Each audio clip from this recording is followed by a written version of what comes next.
part 2 of estate planning and land and inheritance and passing things on. Okay, so in part 1, I had already shared that I have about 7-8 years of experience of hearing stories, working with landowners hand in hand with their succession process. Now, I'm not an estate planning lawyer. I'm a forester, and now I'm a land sales agent plus a forester.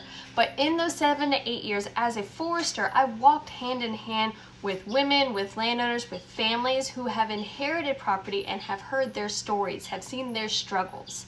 And there's usually a few different layers to it. Now, over the last 5 years, I really specialized in women, and the majority of my audience were widows, okay?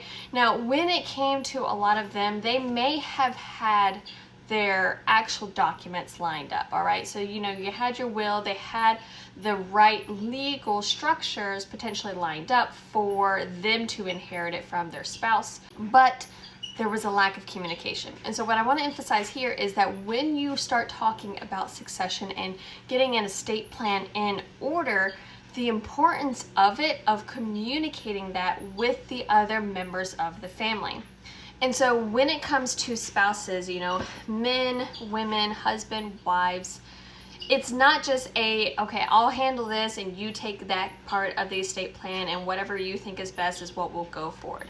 You both need to communicate with one another, because what's going to happen is wives tend to outlive men, in the majority of the cases, statistically speaking. And since 80% of my audience were widows, all of my experience also showed that that was very highly likely.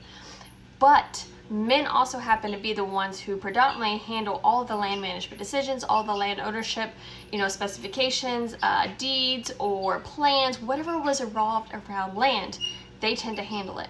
But when the women would take over the land ownership because of inheritance, because of the estate plan, they were left more or less kind of fumbling, of not really unsure what to do next or where to go, who to trust. And when it comes to land especially, which is a male-dominated industry, it is even more stressful, because how do you communicate what you don't know? How do you express that you don't have any of the answers, and how do you know who to trust? Because there are bad apples out there, like there are bad apples in every industry.